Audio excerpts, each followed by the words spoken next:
Hello. അപ്പോൾ നമ്മളുടെ ഒരു ഈവനിങ് ഒരു വീഡിയോ ആണ്.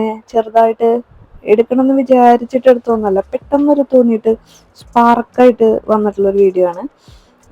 വലിയ കാര്യമായിട്ടുള്ളതൊന്നുമല്ല, എല്ലാവരും ചെയ്യണ കാര്യങ്ങൾ തന്നെയാണ്. എന്നാലും എനിക്ക് കുറച്ച് വൈകിയ ബുദ്ധി ഉദിക്കുക എന്ന് പറഞ്ഞ പോലെ തോന്നിയതാണ് കേട്ടോ. അപ്പോൾ ഫസ്റ്റ് തന്നെ നമ്മൾ പുറത്തേക്കൊക്കെ കുറച്ച് നേരം നോക്കി നിന്ന് കാഴ്ചകളൊക്കെ കണ്ടിട്ട് നോക്കിയപ്പോൾ നമ്മളുടെ ആ ജമന്തിയൊക്കെ ഉണങ്ങിയേക്കണം. ആ നല്ല മൾട്ടി കളർ ഫ്ലവേഴ്സൊക്കെ ആയിട്ട് വാങ്ങിച്ചതായിരുന്നു. കുറേ ദിവസം വീട്ടിൽ നന്നായിട്ടിരുന്നു. മേ ബി വെയിലത്ത് വെച്ചിരുന്നെങ്കിൽ ചിലപ്പോൾ നന്നായിട്ട് നിന്നേനെ തോന്നണം. വെയിലത്ത് വെക്കാൻ ഒരു മാർഗ്ഗവും ഇല്ല. ഇത് നല്ല വലിയ ചട്ടി ആയതുകൊണ്ട് പുറത്ത് തൂക്കിയിടാൻ കുറച്ച് ബുദ്ധിമുട്ടാണ്. അപ്പം ഞാൻ അത് ഫുള്ളെടുത്ത് കളഞ്ഞു. വിത്ത് വേരോട് കൂടി എടുത്ത് കളഞ്ഞിട്ട് ഞാൻ വിചാരിച്ചു നല്ല മണ്ണാണല്ലോ, അപ്പോൾ അതിൽ കുറച്ച് ഉലുവയോ എന്തെങ്കിലും നടാന്ന്. ഉലുവയാകുമ്പോൾ എന്താണെന്ന് വെച്ചാൽ നമുക്ക് ആ ഇല എടുക്കാമല്ലോ. ഉലുവ, ചീര, മേത്തിയുടെ ലീവ്സ്, കസൂരി മേത്തി ഒക്കെ ആയിട്ട് വേണമെങ്കിൽ യൂസ് ചെയ്യാം. പനീറിൻ്റെ കൂട്ടാനിൽ എനിക്ക് തോന്നുന്നത് അറിയില്ല, കഴിക്കുമോയെന്നറിയില്ല, പച്ചയായിട്ട് ഇടുമ്പോൾ നമ്മൾ ഉണക്കിയതാണല്ലോ കസൂരി മേത്തി എന്ന് പറഞ്ഞാൽ വാങ്ങാം. അപ്പം ഞാനിപ്പോൾ ഒന്ന് ട്രൈ ചെയ്ത് നോക്കാം. അതിൻ്റെ പനീർ മേത്തി വെച്ചിട്ടുള്ള പൊറോട്ട ഒക്കെ ഉണ്ടാക്കിയാൽ നല്ലതായിരിക്കും. ഇവിടെ കുട്ടികൾക്ക് അങ്ങനത്തെ ആലു പൊറോട്ട, പനീർ പൊറോട്ട, ഗോബി പൊറോട്ട ഇതൊക്കെ ഇഷ്ടമാണ്. അപ്പോൾ ചുമ്മാ ഒരു ട്രൈ. മുളയ്ക്കുമെന്നൊന്നും അറിയില്ല, കാരണം ഡയറക്റ്റ് സൺലൈറ്റിൽ വെക്കാൻ പറ്റില്ലല്ലോ നമുക്ക്. ഇനി അടുത്ത് വരാൻ പോണ വീഡിയോസ് ഞാൻ ഒന്ന് ട്രാവലിങ്ങിൻ്റെ വീഡിയോസൊക്കെ ആയിരിക്കും വരാൻ പോണേ. എഡിറ്റ് ചെയ്തിട്ടില്ല. അപ്പം ഞാൻ വിചാരിച്ചു അതിന് മുമ്പ് ഒരു ഹോംലി വീഡിയോ കൂടി എടുത്ത് ഇടാം. കാരണം ട്രാവലിങ് ഇടയ്ക്കിടയ്ക്ക് നമുക്കത് മുറിഞ്ഞു പോകാനും പറ്റില്ല. ട്രാവലിംഗ് ആകുമ്പോൾ കണ്ടിന്യൂസ് ആയിട്ടിരുന്നല്ലോ. അതിൻ്റെ ഇടയിൽ വല്ലാണ്ട് ബോറടിക്കണ്ട. അതിനു മുമ്പ് ഈ ഒരു വീഡിയോ ആകുമ്പോൾ കുറച്ചൊരു എന്താ പറയുക, ഒരു റിലാക്സ്ഡ് ആയിട്ടുള്ള വീഡിയോ ആയിക്കോട്ടെ എന്ന് വിചാരിച്ചു. അപ്പം അങ്ങനെ നമ്മൾ ചെടിയൊക്കെ വെച്ച് നട്ടതിന് ശേഷം ഞാൻ ചെയ്യാത്തൊരു കാര്യം, ഞാൻ ഫസ്റ്റ് പറഞ്ഞ പോലെ സാധാരണ ജോലിക്കൊക്കെ പോണ ആൾക്കാർ ചെയ്യേണ്ട ഒരു കാര്യം തന്നെയാണ്. ശരിക്കും ജോലിക്ക് പോകേണ്ടവരോ ഇല്ല വീട്ടിലിരിക്കുന്നവരും ചെയ്യേണ്ടതെന്ന് എനിക്കറിയാം. പക്ഷെ ഞാനത് ഇടയ്ക്കൊരു മോട്ടിവേഷൻ തോന്നുമ്പോൾ ഞാനിങ്ങനെ ചെയ്യാറുണ്ട്. പക്ഷേ മോസ്റ്റ് ഓഫ് ദി ടൈംസ് മടി പിടിക്കും എനിക്ക്. അതായത് എനിക്ക് ഏറ്റവും ദേഷ്യമുള്ള ഒരു കാര്യമാണ് രാവിലെ ഈ ഒരു കാര്യം ചെയ്യണത്. പക്ഷെ ഞാനത് എന്നാൽ എനിക്ക് കുറച്ച് എളുപ്പമായിക്കോട്ടെ എന്ന് വിചാരിച്ചിട്ട് ഞാനത് ചെയ്തു വെക്കൂല. അങ്ങനത്തെ ഒരു കാര്യമാണ് ഞാൻ ഇന്ന് ഭയങ്കര ഉന്മേഷത്തോട് കൂടിയിട്ട്, അല്ലെങ്കിൽ എന്താ പറയുക, മോട്ടിവേഷനോട് കൂടിയിട്ട് ചെയ്തേക്കണേ. പക്ഷേ എനിക്ക് തന്നെ അറിയില്ല ഇത് നെക്സ്റ്റ് വീക്കും ഞാനിത് റിപ്പീറ്റ് ചെയ്യുമോ ഒന്നും എനിക്ക് തന്നെ അറിയില്ല. എന്നാലും ഞാനൊരു സ്റ്റാർട്ട് ചെയ്ത് വെച്ചു എന്ന് മാത്രം, അത്രേ ഉള്ളൂ. അപ്പോൾ എന്താണ് കാര്യം എന്ന് പറഞ്ഞാൽ വലിയ കാര്യങ്ങളൊന്നുമല്ല, പച്ചക്കറി അരിഞ്ഞു വയ്ക്കുക, അതാണ് മെയിൻ.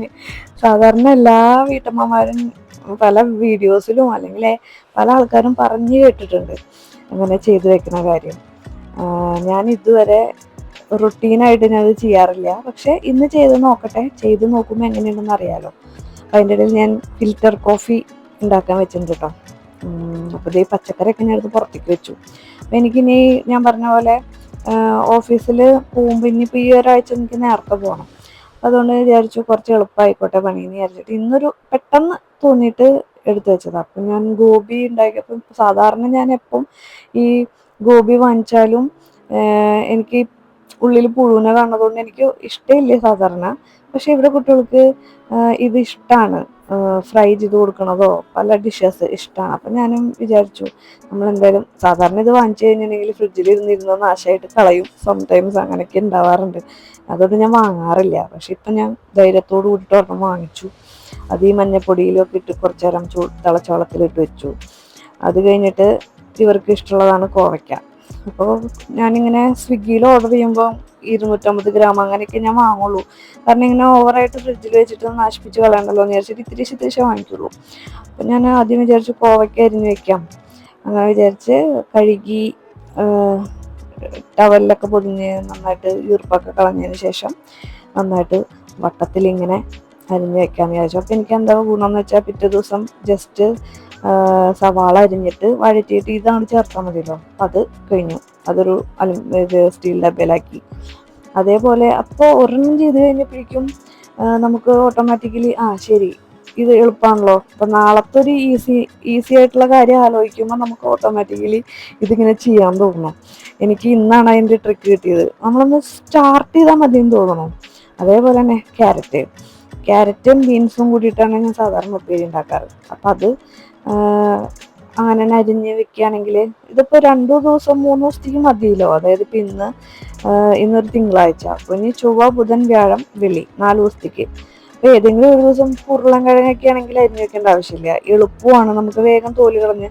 അത് ഒരു ദിവസം നമ്മൾ എന്തായാലും ഉണ്ടാക്കും. ഉരുളൻകിഴങ്ങ് ഉപ്പേരി ഇഷ്ടമുള്ളതുകൊണ്ട് ആഴ്ചയിൽ ഒരു ദിവസം എന്തായാലും ഉണ്ടാക്കും. പിന്നെ ചെറുപയർ ഉപ്പേരി ഇവിടെ ഉള്ളവർക്ക് ഇഷ്ടമാണ്, അപ്പം അതുകൊണ്ട് അതും എളുപ്പമാണ്, ജസ്റ്റ് വേവിച്ചിട്ട്. അപ്പം അതൊന്നും നമുക്ക് ഇതുപോലെ വെക്കണ്ട. അപ്പം പ്ലാൻ ചെയ്തിട്ട് ഞാൻ അങ്ങനെ മൺഡേ ടു ഫ്രൈഡേ പ്ലാൻ ചെയ്തിട്ട് ഏതൊക്കെയാണോ ദിവസങ്ങൾ നമുക്ക് പൊട്ടറ്റോ അല്ലെങ്കിൽ ചെറുപയർ അല്ലെങ്കിൽ വൻപയറായാലും മുതിര അങ്ങനത്തെയൊക്കെ ഉണ്ടെങ്കിൽ അത് വിടാം. ബാക്കിയുള്ള 3 ദിവസത്തേക്ക് അല്ലെങ്കിൽ 4 ദിവസത്തേക്ക് നമുക്കിതുപോലെ ചെയ്ത് വെക്കാം.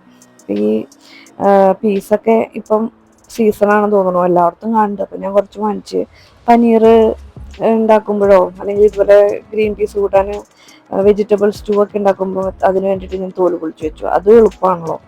അതേപോലെ ഇപ്പോൾ ഇതിൻ്റെ ഗോബി ഇതുപോലെ ക്ലീൻ ചെയ്തെടുത്തപ്പോഴാണ് എനിക്ക് ഐഡിയ തോന്നിയത്, ഇത്രയും ഗോബി വെച്ചിട്ട് നമ്മൾ എന്തായാലും കൂട്ടാൻ വെക്കില്ലല്ലോ. അപ്പോൾ കുറച്ചെടുത്തിട്ട് ഇന്ന് നമുക്ക് പൊറോട്ട ഉണ്ടാക്കാം. പൊറോട്ട മീൻസ് പറാത്ത, അതുണ്ടാക്കാമെന്ന് വിചാരിച്ചിട്ട് കുറച്ചെടുത്തിട്ട് ഈ ഒരു ബ്ലെൻഡറിൽ, ഇവിടുത്തെ പാത്രങ്ങളിലൊക്കെ ഈ വൈറ്റ് പാട് കാണുന്നത് സോൾട്ട് വാട്ടർ കാരണം കേട്ടോ, അല്ലാതെ ഞാൻ കഴുകാത്തതുകൊണ്ടല്ല.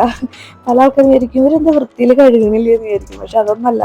അപ്പോൾ എത്ര നമ്മൾ കഴുകി വെച്ചാലും നമ്മൾ എല്ലാ പ്രാവശ്യവും നമുക്ക് തുണി വെച്ച് തുടച്ച് വൃത്തിയാക്കാനൊന്നും നമുക്ക് എപ്പോഴും സമയം കിട്ടില്ലല്ലോ. നമ്മൾ കഴുകി അതിങ്ങനെ കമത്തി വെക്കും, ആ വെള്ളം അവിടെ ഇരുന്ന് പറ്റി പിടിച്ചോണം. അതാണ്. പുതിയ പാത്രങ്ങളൊക്കെ ഒരുവിധമൊക്കെ ഞാൻ ട്രൈ ചെയ്യാറുണ്ട്. അപ്പോൾ ഈ ഗോബി പൊറോട്ടയ്ക്ക് ഞാൻ പച്ചക്ക് ഇടണ്ടെന്ന് വിചാരിച്ചിട്ട് ജസ്റ്റ് ഇത്തിരി എണ്ണയിൽ ഇത്തിരി വഴറ്റി, ഒരു റെസിപ്പി ആയിട്ട് പറയല്ല, അങ്ങനെ ചെയ്തിട്ടാണ് കേട്ടോ ഉണ്ടാക്കണേ. അപ്പോൾ ചപ്പാത്തിക്ക് കുഴച്ച് വെച്ചു, ഉരുട്ടി വെച്ചു.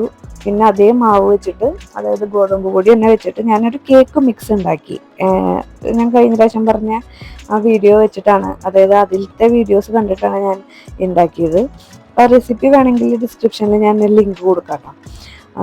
ഞാനിത് കുക്കിംഗ് ചാനലൊന്നും അല്ലല്ലോ, അപ്പം ഞാൻ പറയുന്നില്ല. ഞാൻ ഉണ്ടാക്കി വെച്ചു. ഇതിന്ന് 3 സ്പൂൺ ഒരു കപ്പിലേക്ക് ഇട്ടിട്ട് പാലും ബട്ടറും കുറച്ച് വാനില എസൻസും മാത്രം കുട്ടികൾ ചേർത്തിട്ട് ഓവനിൽ വെച്ച cake ready, mug cake ready. അപ്പോൾ ഈസി ആണല്ലോ അവർക്ക്, വേറെ ഒന്നും മിക്സ് ചെയ്യാൻ നിൽക്കണ്ട. അപ്പോൾ അത് ഞാൻ ഉണ്ടാക്കി വെച്ചു. സക്സസ്ഫുള്ളായ ഒരു ഇൻവെസ്റ്റ്മെൻറ്റ് പോലെ, പച്ചക്കറി അരിഞ്ഞു വെച്ച പോലെ തന്നെ എനിക്കൊരു സാറ്റിസ്ഫാക്ഷൻ കിട്ടി. അടുത്തത് നമ്മൾ ഗോബി പൊറോട്ട ഉണ്ടാക്കാൻ തുടങ്ങി. പലരും എന്നോട് ചോദിക്കാറുണ്ട് എങ്ങനെയത് ഇങ്ങനെ പരത്തുമ്പോൾ പുറത്തേക്ക് വരില്ല എന്ന്. പക്ഷെ എനിക്ക് എന്താണെന്നറിയില്ല, പണ്ട് തൊട്ടേ ഞാൻ ഈ ആലു പൊറോട്ട ഗോബി പൊറോട്ട ഉണ്ടാക്കിയ കൈപ്പഴക്കം കാരണമാണോന്ന് എനിക്കറിയില്ല, എനിക്ക് ഒരു പ്രശ്നം ഉണ്ടാവാറില്ല. ഞാനിങ്ങനെ ഉണ്ടാക്കിയിട്ട് പരത്തി കറക്റ്റായിട്ട് എനിക്ക് വരാറുണ്ട്. എനിക്ക് ഹിന്ദി പടങ്ങളൊക്കെ കണ്ടിട്ടുള്ള ശീലമായതുകൊണ്ട് അതിൽ ഈ ആലു പൊറോട്ടയും ഗോബി പൊറോട്ടയൊക്കെ ഭയങ്കര വികാരമാണല്ലോ. അപ്പോൾ അതുകൊണ്ട് പഞ്ചാബി ഡിഷ് ആയതുകൊണ്ടും ആണെന്ന് തോന്നുന്നു, അതുകൊണ്ട് എനിക്ക് ഭയങ്കര ഇഷ്ടമാണ്. പണ്ട് തൊട്ടേ ഞാൻ ഉണ്ടാക്കാറുണ്ട്. അപ്പോൾ കുട്ടികൾക്കും ഇഷ്ടമാണ്, ഇങ്ങനത്തെ സംഭവങ്ങളൊക്കെ ഇഷ്ടമാണ്. ബീട്രൂട്ട് വെച്ചിട്ടും ഒക്കെ ഉണ്ടാക്കി കൊടുത്താലും പാലൊക്കെ വെച്ചിട്ട് ഉണ്ടാക്കാറുണ്ട്. ഇങ്ങനത്തെ ഐറ്റംസൊക്കെ അവർക്ക് ഉള്ളിലേക്ക് പൊക്കോളും. സമയത്തിൻ്റെ ഒരു കുറവ് മാത്രമേ ഉള്ളൂ. അപ്പോൾ ഞാൻ ഇന്നത്തെ വീഡിയോയുടെ ഉദ്ദേശം ഏകദേശമൊക്കെ നടത്തി കഴിഞ്ഞിരിക്കണമെന്ന് വിചാരിക്കുന്നു. ഇതൊക്കെ തന്നെയുള്ളൂ നമ്മളുടെ വിശേഷം. അത് കൂട്ടി അതിന് വേറെ സൈഡ് ഡിഷൊന്നും നമുക്ക് ആവശ്യമില്ല, ജസ്റ്റ് തൈര് സാലഡ് മാത്രം മതി. അപ്പം അത് ചെയ്തു, അതും കഴിച്ച് നമ്മൾ കഴിച്ചിട്ട് കിടന്നുറങ്ങി. അത്ര തന്നെ ഇന്നത്തെ ദിവസം ഉണ്ടായത്. മെയിനായിട്ടുള്ളത് എനിക്ക് ഇന്ന് ചെയ്തതിൽ നിന്ന് എന്താ മനസ്സിലായെന്ന് വെച്ചാൽ, നമ്മുടെ ലൈഫ് ഈസി ആക്കാൻ വേണ്ടിയിട്ട് കുറച്ച് നമ്മൾ അടുക്കളയിൽ കഷ്ടപ്പെട്ടാലും കുഴപ്പമില്ലാന്ന് തോന്നുന്നു. നെക്സ്റ്റ് ഡേ നമുക്ക് സന്തോഷത്തോടു കൂടിയിട്ട് എണീക്കാമല്ലോ അതിന് വേണ്ടിയിട്ട്. അപ്പോൾ ഈ വീഡിയോ ഇഷ്ടമായെങ്കിൽ ലൈക്ക് ചെയ്യാൻ മറക്കരുത്. സബ്സ്ക്രൈബ് ചെയ്യാത്തവർ സബ്സ്ക്രൈബ് ചെയ്തോളൂ കേട്ടോ.